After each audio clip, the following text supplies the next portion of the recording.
இனிய உறவுகளுக்கு வணக்கம். இது என்னது கும்பமேளா, இவ்வளோ பெரிய விஷயம் நடந்துகிட்டு இருக்குது. உலகத்தின் பல பகுதியிலேருந்து எல்லா வெளிநாட்டுக்காரங்க ஃபாரினர்ஸ்லாம் வந்து குமிறாங்க இங்கே. இன்னொரு சுவாரஸ்யமான விஷயம் என்னென்னா, உலகத்தில் இது வரைக்கும் எங்கெங்கேயோ பெரிய திருவிழாக்கள் பண்டிகைகள் கொண்டாடப்பட்டிருக்கு. அதில் வந்து அதிகமான மக்கள் கூடின ஒரு திருவிழாக்கள் அப்படின்னு ஒரு கிறிஸ்மஸ் திருவிழாவா, இல்லை வந்து சவுதி அரேபியாவில் மெக்கால நடக்கூடிய ஹஜ் கூட்டம், அதில் வந்து இத்தனை 2 மில்லியன் மக்கள் வந்து ஒன்றா கூடுற ஒரு திருவிழா. ஃபீஸ்ட் ஆஃப் நசரேயன் அப்படின்னு ஒரு திருவிழாவில் வந்து 6 மில்லியன் மக்கள் இது வரைக்கும் கூடியிருக்கிறாங்க அப்படின்னு ஒரு மிகப்பெரிய ஒரு ரெக்கார்ட் பிரேக் பண்ண உலக சரித்திரங்கள்.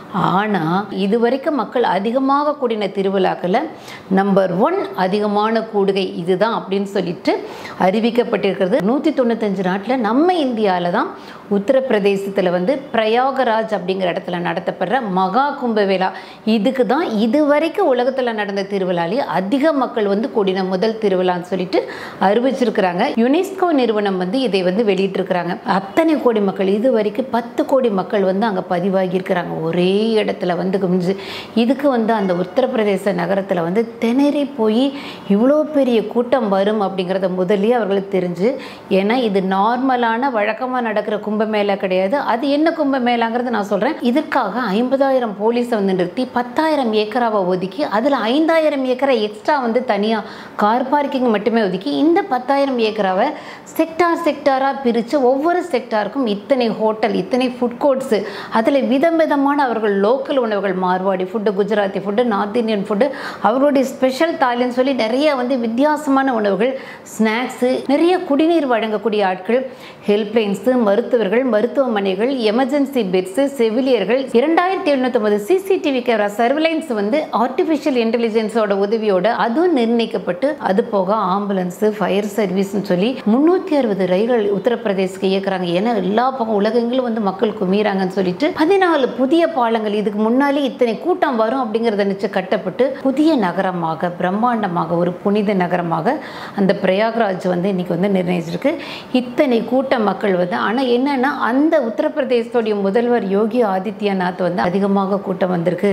இந்த அளவுக்கு அவர் வந்து வருவாங்க அப்படின்னு நினைக்கல. ஏன்னா வெளிநாட்டிலேருந்து எல்லா பிரபலங்க வராங்க. உலகத்தில் மிகப்பெரிய பணக்காரர் ஆப்பிள் நிறுவனத்துடைய ஓனர் ஸ்டீவ் ஜாப் இருக்கார் இல்லையா, அவருடைய மனைவி லாரன் பாவல் ஜாப் வந்திருக்காங்க. கௌதம் அதானி அம்பானி குரூப்ல இருக்காங்க. அந்த கௌதம் அதானி வந்திருக்காங்க. அனுபம் கர் வந்திருக்காரு. சங்கர் மகாதேவன், சுதா மூர்த்தி, ராஜ்யசபா எம்பி இருக்கவங்க, மம்தா குல்கர்னி, கிரைஸ் மார்டின், ரெமோ டிசோசா, அந்த பாலிவுட்டோட கொரியோகிராஃபர் இவர். அப்புறம் நம்மளுடைய கனவு கண்ணின்னு சொல்கிற ஹேமமாலினி, அது போக நம்மளுடைய பிரதம மந்திரி, உள்துறை அமைச்சர் அமித்ஷாஜி, ராணுவ அமைச்சர் ராஜ்நாத் சிங், இந்த மாதிரி நிறைய பிரபலங்கள் எல்லாமே வந்து குமிறாங்க. குறிப்பாக வந்து வெளிநாட்டுக்காரர்கள் வந்து ஆங்கிலேயர்கள் இங்கே வந்து குமிஞ்சு இந்த இந்து கலாச்சாரப்படி, இந்த சனாதன தர்மத்தின்படி அழகாக காவி உடை உடுத்தி, உத்திராட்ச மாலை போட்டு, நெத்தியில் விபூதி வச்சு அவர்கள் வந்து மந்திரங்கள் சொல்கிறதும் ஸ்லோகங்கள் சொல்கிறதும், அந்த நதியில் ஒரு முறை வந்து மூழ்கி இருக்கிறதுக்காக அத்தனை பேர் வந்து இதை வந்து கற்றுக்கிட்டு இருக்காங்க. இது என்னது மகா கும்பமேளா நடந்த ஒரு உண்மையான இந்த புராண விஷயத்த சொல்கிறேன். தேவர்களுக்கும் அசுரர்களுக்கும் ஒரு கட்டத்தில் வந்து இளமையாக இருக்கணும், இன்னும் அதிக சக்திகள் வரங்கள் வேணும், சாகா வரம் வேணும் அப்படின்னு சொல்லிட்டு இதுக்கு வந்து என்ன பண்ணணும், இத்தனை அதிசயத்தையும் தரக்கூடிய அமிர்தம் வேணும் அப்படின்னு முடிவு பண்ணாங்க. அப்படி இருக்கும்போது வந்து அவர்கள் பாட்கடலை வந்து கடைய ஆரம்பிக்கிறாங்க. அதாவது மேரு மலையை வந்து மத்தாக பயன்படுத்தி, வாசுகி பாம்பை கயிறாக பயன்படுத்தி, அந்த நேரத்தில் விஷ்ணு பகவான் ஆமையாக இருந்து இவர்களை தாங்கி இதை கடையிறாங்க. ஒரு பக்கத்தை அசுரர்களாக நிற்கிறாங்க, ஒரு பக்கம் தேவர்களாக நின்று கடையிறாங்க. பாம்பை கயிறாக பயன்படுத்தி பாட்கடலை கடையிறாங்க. இதில் வந்து அசுரர்கள் வந்து வலிமையானவர்கள், ஆனால் அந்த அளவுக்கு அறிவில்லை. ஏன்னா கிறிஸ்தவ மதத்தில் வந்து சாத்தான் அப்படின்னு சொல்லுவாங்க. அவர்கள் என்ன பண்ணுறாங்க, பாம்புடைய தலைப்பகுதியை வந்து பிடிச்சிருக்காங்க. அப்படி பிடிக்கக்கூடாது. பாம்புடைய வால் பகுதியை பிடிச்சிருக்கிறது அப்படிங்கிறது வந்து நம்மளுடைய தேவர்கள் பிடிச்சிருக்காங்க. அது என்ன மலையை மத்துங்கிறாங்க, கீழே ஒரு ஆமை போய் ஒரு மலையை தாங்குது, பாம்பை வச்சு ஒரு கயிறு மாதிரி கடையிறாங்க. இதெல்லாம் நம்புற மாதிரியா இருக்குது அப்படின்னு சொல்கிறவங்களுக்கு இது என்ன உள்ளர்த்தம், என்ன விஷம்ங்கிறது எதை குறிக்கிறது, அமிர்தம் அப்படிங்கிறது எதை குறிக்கிறதுங்களா, நான் நிச்சயமாக தனியாக ஒரு வீடியோவில் உங்களுக்கு சொல்கிறேன். கடையிறாங்க. இது ஒரு பெரிய ஒரு கஷ்டமான விஷயம். கடையும் போது ஒரு கட்டத்தில் ஆலகால விஷம், மிக கொடுமையான ஆலகால விஷம் தான் அதுதான் முதல்ல வெளிப்படுது. இந்த விஷம் அவ்வளோ டேஞ்சர், அதில் ஒரு துளி கூட பற்றக்கூடாது. அதான் சிவபெருமான் வந்து அதை அவருடைய தொண்டையிலே ஏந்தினார் அப்படின்னு. அதுக்கு பின்னால் வந்து அந்த திரும்பவும் தொடர்ந்து கடையிறாங்க. அதுக்கு பின்னால் கடைய அமிர்தம் வெளிப்படுது. அமிர்தம் வெளிப்பட்டு அந்த அமிர்தத்தை வந்து யார் வந்து எடுத்துகிட்டு போகிறது அப்படின்னு ஒரு பெரிய போராட்டத்துக்கு பின்னால் மகாவிஷ்ணு மோகினி வடிவத்தில் வந்து அந்த அமிர்தத்தை எடுத்துட்டு வான்வெளியில் பறந்து போகிறாரு. அசுரர்களுக்கு அந்த அமிர்தம் கிடைச்சிட்டா அமிர்தத்தை சாப்பிட்டு நிறைய அவர்களுக்கு வந்து சக்தி அதிகமாச்சுன்னா மிகப்பெரிய டேஞ்சர் இந்த சமுதாயத்துக்கு நடந்துடும் சொல்லிட்டு அந்த அமிர்தத்தை தூக்கிட்டு படும்போது அந்த அமிர்தத்திலேருந்து சில துளிகள் 4 துளிகள் வந்து நம்ம பூமியில் 4 இடத்துல விழுகுது. ஒன்று உத்தரகாண்ட் இந்த இடத்துல இருக்கிற ஹரித்துவார், மகாராஷ்டிராவில் இருக்க நாசிக்ல சில துளிகள், மத்திய பிரதேசத்தில் இருக்க உஜ்ஜயினியில் சில துளிகள். பாருங்க, ஹரித்துவார், நாசிக், உஜ்ஜயினி. அப்புறம் இந்த முக்கியமான நம்ம உத்தரப்பிரதேசத்தில் இப்போ மகா கும்பமேளா நடக்குது இல்லையா, அதில் இருக்கக்கூடிய அந்த பிரயாகராஜ் அந்த இடத்துல சில துளிகள். அந்த 4 நகரங்களையும் புண்ணிய நகரமாக, புனித நகரமாக உருவெடுக்குது. இன்றைக்கி வந்து நம்ம எல்லா சாதுக்கள், தேவர்கள், தியானம் அதிகமாக பண்ணுறவங்க, யோகா அதிகமாக பண்ணுறவங்க, இறைவனை வந்து நேரடியாக தரிசிக்கணும்னு நினைக்கிறவங்க உஜ்ஜயினி, ஹரித்துவார், இந்த பிரயாகராஜ் இந்த மாதிரி இடங்களுக்கு போவாங்க. அது போக இந்த ஹிமாலயா, கைலாஷ், ரிஷிகேஷ் இதுக்கு போகிறவங்களும் உண்டு. சரி, இதுக்கும் மகா கும்பமேளாக்கு என்ன சம்பந்தம் அப்படின்னு கேட்டிங்கன்னா, இந்த அமிர்த துளிகள் விழுந்த இடங்களில் வந்து ஒரு சில குறிப்பிட்ட நாளில், அதாவது சூரியனுக்கு நேர்கோட்டில் நவகிரகங்களில் சில சுபகிரகங்கள் நேர்கோட்டில் நிற்கிற நாட்களில் இந்த கும்பமேளா வந்து கொண்டாடப்படுது.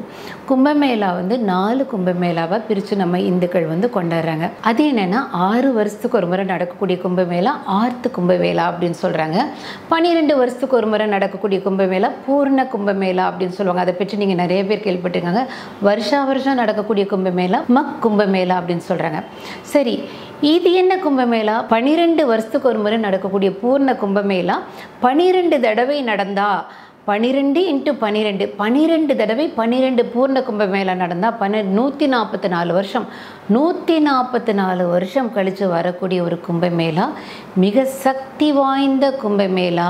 இதுதான் மகா கும்பமேளா. இன்றைக்கி வந்து உத்தரப்பிரதேசம் இந்த பிரயாகராஜ், அதாவது பிரயாகராஜுங்கிறது முதல்ல அலகாபாத் அப்படின்னு சொல்லிட்டு இருந்தோம், அங்கே நடக்கிறது தான் இந்த கும்பமேளா. இது வந்து அதுலேயும் எந்த இடத்துல கொண்டாடினா 3 புனித நதிகள், அதாவது நதிகள் சங்கமிக்கக்கூடிய இடங்களில் வந்து இது கொண்டாடுறது தான் மிகப்பெரிய விசேஷம். அப்போ தான் அதோடைய ஒட்டுமொத்த சக்தியும் இறங்கக்கூடிய இடமாக அந்த இடம் இருக்குது. கங்கா, யமுனா, சரஸ்வதி 3 நதிகளும் சங்கமிக்கக்கூடிய அவ்வளோ ஒரு புனிதமான ஒரு புண்ணியமான இடத்துல அதுதான் நம்ம திரிவேணி சங்கமம் அப்படின்னு சொல்லி அந்த இடத்துல அங்கே இருக்குது பிரயாகராஜில். அந்த திரிவேணி சங்கமத்தில் மக்கள் எல்லாரும் வந்து கூடி இந்த கும்பமேளாவை கொண்டாடுறாங்க. அந்த இடத்துல முழு சக்தியும் இறங்கக்கூடிய நாள் 144 வருஷத்துக்கு ஒரு முறை உலகத்தில் நடக்குது. இறைவனுடைய அருள் பெற்றவங்க உத்தரப்பிரதேசம் போய் ஒரே ஒரு முறை டிப் எடுத்துட்டா நமக்குள்ளே வந்து அவ்வளோ சக்திகள் கிடைக்கும். நம்ம இறைவன்கிட்ட சேர்றதுக்கான வழி சீக்கிரம் நமக்கு கிடைக்கும். பாவங்கள், முந்தைய பாவங்கள், நம்ம செய்த பாவங்கள், அதனால் நம்ம சுமக்கக்கூடிய துன்பங்கள், இது எல்லாமே ஒரு முறை டிப் எடுத்தா தொலைஞ்சு போயிடும். அதனால லட்சக்கணக்கான டெம்பரரி டென்ட்ஸ், தற்காலிகமான டென்ட்ஸ் வந்து அதில் போட்டிருக்காங்க. பெரிய பெரிய ஆட்கள், மிகப்பெரிய ஆட்கள்லாம் வந்து அந்த டென்ட்ல படுத்து கிடக்குறாங்க. இத்தனை 1000 டென்ட் இருக்கு, ஆனால் எனக்கு டென்ட்டும் கிடைக்கல, புக் ஆயிடுச்சுங்கிறவங்களுக்கு கம்பளி விரிச்சு எல்லாருக்கும் பெட்ஷீட்லாம் கொடுத்து அப்படி வரிசையாக படுக்க வச்சு எப்படியோ நான் படுத்து கிடந்து நான் அந்த டிப்பில் அந்த நதியில், அந்த புண்ணிய நதியில் இந்த 144 வருஷத்துக்கு ஒரு முறை வரதில் வந்து ஒரே ஒரு முறை போய் முழுங்கி எந்திரிச்சோன்னு சொல்லி மக்கள் போராடுறாங்க. இதில் வந்து இந்த கூடுகையில் வந்து எந்த விதமான வன்முறை இல்லை, எந்த விதமான மதம் மாற்றத்துக்கான முயற்சிகள், நீங்கள் வந்து எங்களுடைய மதத்தில் தான் மாறணும், அதுதான் வந்து இது மட்டுமே சொர்க்கத்துக்கு போகிற வழி அப்படிலாம் எந்த விதமான முயற்சிகளில் சனாதன தர்மத்தோடு வரக்கூடிய மக்களை நல்லா கவனிச்சா இது வரைக்கும் உலகத்தில் யாருமே இதை செய்யலை. பல வருட கணக்காக தவம் செய்யக்கூடிய முனிவர்கள், சாதுக்கள், இந்த மாதிரி இருக்கவங்க தான் சித்தர்கள், அகோரிகள் அப்படின்னு சொல்லி. இதில் ஒரு முதன்மையானவர்கள் நாக சாதுக்கள் அப்படின்னு சொல்லப்படுறவங்க. ரொம்ப இறைவனோட கலந்தவர்கள். திருமூலர், பாம்பாட்டி சித்தர், கொங்கனர், தேரையர்னா இவங்கெல்லாம் பல வருஷங்கள் வாழ்ந்தவங்க. அதாவது 500 1000 வருஷம் இல்லை, 1500 2000 வருஷம், 2 யுகம் 3 யுகம் வாழ்ந்துட்டு இந்த மூச்சை நிறுத்தும் கலையை கற்றுக்கிட்டு சாகா வரம் வாங்கினவங்க. ஆனால் உலக வாழ்க்கையில் ஒரு கட்டத்தில் போர் அடிச்சவங்களாம் என்ன பண்ணுவாங்க, ஒரு சமாதியை தாண்டி அதில் அவர்களை உயிரோடு உள்ளே இறக்கி மூட சொல்லி ஜீவ சமாதி ஆவாங்க. இதில் நிறைய பேர் ஐயோ இல்லை அது பொய், இது பொய், இதெல்லாம் கட்டுக்கதை, இதெல்லாம் கற்பனை அப்படின்னு சொல்லிட்டு நம்ம இந்த தர்மத்தை, சனாதன தர்மத்தை எவ்வளோக்கு எவ்வளோ அசிங்கப்படுத்த முடியும் அவ்வளோக்கு எவ்வளோ பண்ணுற வேலை நம்ம தமிழ்நாட்டில் மட்டும் நடக்குது. கந்த சஷ்டி கவசத்தை அசிங்கப்படுத்துறது, கோயில்கள் சிலைகள் எல்லாம் திருடுறது, வரலாற்றையெல்லாம் முழுக்க மறைக்கிறது, ஓலைச்சுவடிகள் கல்வெட்டுகளில் நடந்த எல்லா நம்மளுடைய தமிழ் சரித்திரத்தை மறைச்சிட்டு புதுசாக வந்து இவர்கள் மனசுக்கு பிடிச்ச மாதிரி அவர்களுடைய வரலாறுலாம் எழுதி வைக்கிறதுன்னு சொல்லி முழுக்க முழுக்க சனாதன தர்மத்தை வந்து கேவலப்படுத்துகிற ஒரு விஷயமாக நம்ம தமிழகம் நடந்துட்டு இருக்கு. ஏன்னா தமிழ்நாட்டில் இருக்கிற இந்துக்கள் மட்டுமே எப்பவுமே ஒரு ஆழ்ந்த நித்திரையில் இருக்கீங்க. எனக்கு யோகாவையும் தவத்தையும் தியானத்தையும் சொல்லிக் கொடுத்த மதம், இறைவனை இறைவனை அடைக்கிறதுக்கு முறையான வழியை சொல்லி கொடுத்த மதம். இதில் வந்து 7 சக்கரங்கள் நம்ம உடம்புல இருக்குது. அந்த சக்கரங்களை நம்ம எப்படி பண்ணணும், 3ஆம் கண் நமக்கு எங்கே இருக்குது, இறைவனோட கலக்கிறதுக்கு என்ன எளிதான வழி, இது இறைவனோட கடந்து ஏகப்பட்ட விஷயத்தை வந்து பூமிக்கு அறிமுகப்படுத்தினவங்களே நம்மளுடைய சனாதன தர்மத்தை பின்பற்றக்கூடிய இந்துக்கள்னு உங்களுக்கு தெரியும். அதனால தான் நான் சொல்வேன், 1000 பேர் 150 மாடி கட்டலாம், ஆனால் நம்மளுடைய தஞ்சை பிரகதீஸ்வரர் கோயிலும் மதுரை மீனாட்சி அம்மன் கோயிலும் ஒருத்தனும் கட்ட முடியாது. இப்போ இதில் கடைசி நாகசாதுக்கள் அப்படிங்கிறது வந்து ஒருத்தங்க இருக்காங்க. உலகம் வேண்டாம், உலக வாழ்க்கையை வெறுத்து இறைவனோட கலந்து அந்த ஆனந்தத்தில் அந்த ஜோதியில் இந்த உலகத்தை இயக்கக்கூடிய நிறைய விஷயங்களை ஒரு இடத்துல உட்காந்து பண்ணுறாங்க. மலைகளிலும் குகைகளிலும் காடுகளிலும் வனாந்தரங்களிலும் மிருகங்கள் வந்து நடமாடக்கூடிய இடத்துல, பனி பொழியக்கூடிய இடத்துல அவங்க தைரியமாக எந்த மிருகங்களும் அவங்களை தீண்டாது, எந்த பனியும் அவங்களை தீண்டாது. அவர்கள் வந்து எங்கேயுமே மனிதர்களுக்கு தென்பட மாட்டாங்க. நாகசாதுக்களை நம்ம பார்க்க முடியாது. இவர்கள்லாம் வந்து பார்க்கறதுக்கு வந்து நம்ம இங்கே வந்துட்டு அது என்ன இப்படி இருக்காங்க, எலும்பு மண்டைகோடெல்லாம் போட்டுட்டு இருக்காங்க, உடம்பு முழுக்க சாம்பலை பூசிட்டு இருக்காங்க, இதெல்லாம் என்னன்னு பேசலாம். ஆனால் அவர்கள் அவ்வளோ சக்தி வாய்ந்தவர்கள். முதல்ல வெளிப்பட்டு மனிதர்களுடைய கண்களுக்கு தெரிகிற மாதிரி நார்மலாக நடந்து வந்து அவர்கள் இந்த மகா கும்ப மேலால் ஆயிரக்கணக்கான சாதுக்கள் வந்து இதில் வந்து அகோரிகள் இதில் கலந்துக்கிறாங்க. இவர்கள் எல்லாம் ஒரு சேர தரிசிக்கிறதுக்கு ஒரு பெரிய வாய்ப்பு. நிறைய நாகசாதுக்களை நேரடியாக பார்க்க முடியுது. இவர்கள் நம்மளோட கலந்து உடலில் வந்து எந்த உடையும் அணிய மாட்டாங்க. ஏன்னா அவங்க எல்லாம் முற்றும் திறந்தவர்கள். இறைவன் நம்மளை எப்படி படைச்ச ஆதாமி ஏவாலும் எப்படி பூமியில் விடும்போது இந்த ட்ரெஸ் போட்டுக்கோ கொஞ்சமாக போத்திக்கோ அப்படிலாம் சொல்லலை. நிர்வாணமாக படைத்த இந்த பூமியில் வந்து உலக விட்டார். இந்த நாகசாதுக்கள் தான் இந்த மகா கும்ப மேளாவை துவக்கி வைக்கிறவங்க. அவர்கள் வந்து பூஜை செய்து ஆசி வழங்கி துவக்கி வைத்த பின்னால தான் மற்ற மனிதர்கள் எல்லாமே இதில் வந்து கலந்துக்கிறாங்க. இந்த மகா கும்ப மேளா நடக்கிறப்போ அவர்கள் அதிகமாக வருவார்கள். மக்கள் இருக்கிற இடத்துல அவர்கள் அலைவார்கள். மக்கள் எல்லாம் அவர்களை பார்த்து காலில் விழுந்து அவங்ககிட்ட ஆசி வாங்கி அவர்களை பார்க்கறதுக்கு ஒரு தெய்வீக பாக்கியமாக இதை கருதி வந்து மக்கள் இவங்களெல்லாம் பார்க்குறாங்க.